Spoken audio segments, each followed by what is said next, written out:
Hello friends, welcome to my YouTube channel.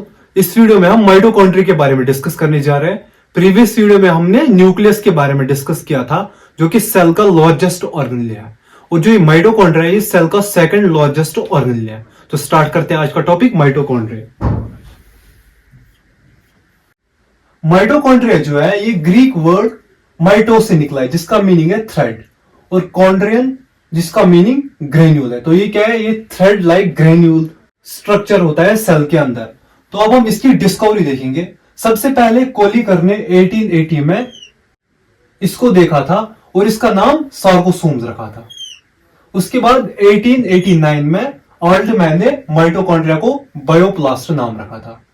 Eight last 1898 में Carl Benda ने mitochondria term दिया था।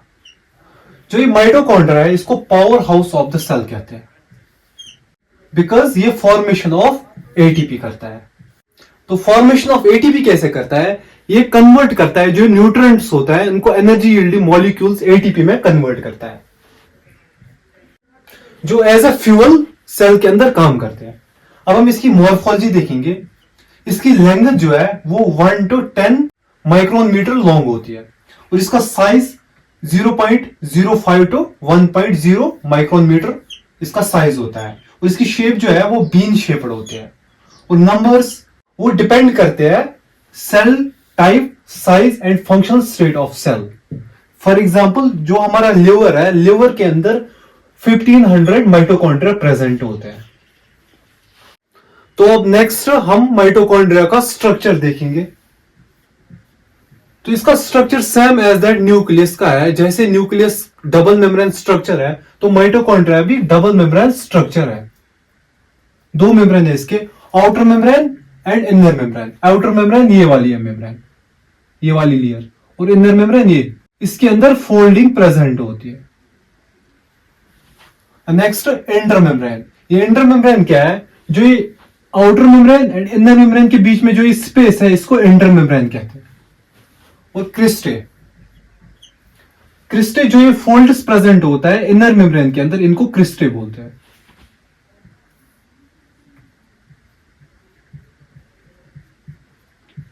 तो ये क्रिस्टे है, ये फोल्डिंग्स जो प्रेजेंट होते हैं इनर मेम्ब्रेन के अंदर। मैट्रिक्स, मैट्रिक्स जो इनर मेम्ब्रेन के अंदर वाला जो ये स्पेस प्रेजेंट होता है, ये इसको मैट्रिक्स बोलते हैं। इसके अंदर सब्सटेंस एक्स्ट्रा प्रेजेंट होते हैं। तो अब हम देखेंगे आउटर मेम्ब्रेन क्या है। जो ये आउटर मेम्ब्रेन है, ये स्मूथ और परमेएबल मेम्ब्रेन है।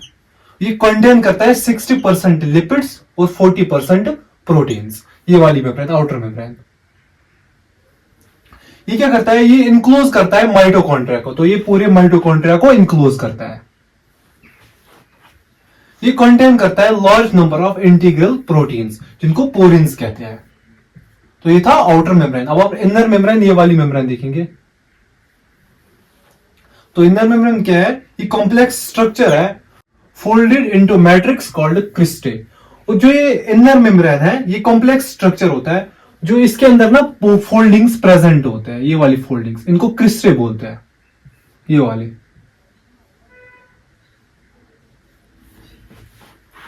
ATP synthesis present in inner membrane. तो इनर मेम्ब्रेन के अंदर ना ये फोल्डिंग्स इसलिए प्रेजेंट होता है क्योंकि ये एटीपी सिंथेसिस करता है, फॉर्मेशन ऑफ एटीपी प्रोड्यूस करता है इन फोल्डिंग्स के अंदर। अब next inter membrane. Inter membrane क्या है, ये स्पेस होते हैं जो ये आउटर मेम्ब्रेन और इनर मेम्ब्रेन के जो ये बीच में ये स्पेस होते हैं, इसको बोलते हैं इंटर मेम्ब्रेन, और इसको पेरीमाइटोकॉन्ड्रियल स्पेस भी बोलते हैं।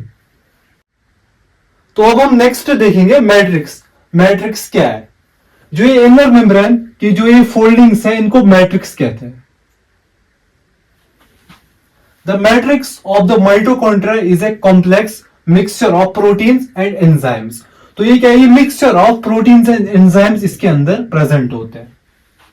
These enzymes are important for the synthesis of ATP. जो इसके अंदर enzymes present होते हैं, तो ये important होते हैं synthesis of ATP के लिए। Next, cristae. जो ये foldings है, जैसे कि अभी मैंने आपको कहा है, इनको क्रिस्टे बोलते हैं।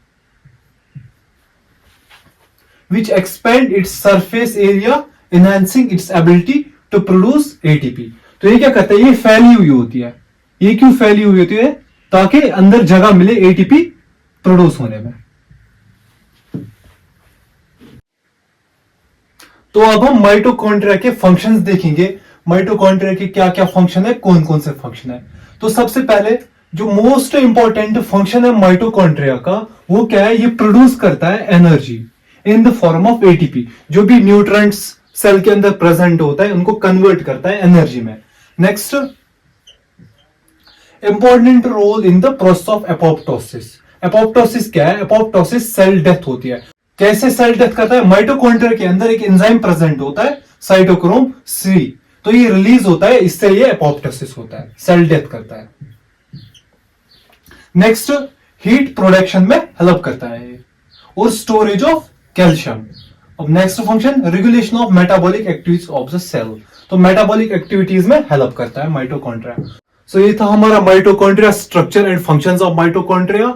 अगर आपको वीडियो अच्छी लगी तो like, share and subscribe to my channel. Thank you. Next video में हम एंडोप्लाज्मिक रेटिक्यूलम के बारे में डिस्कस करेंगे।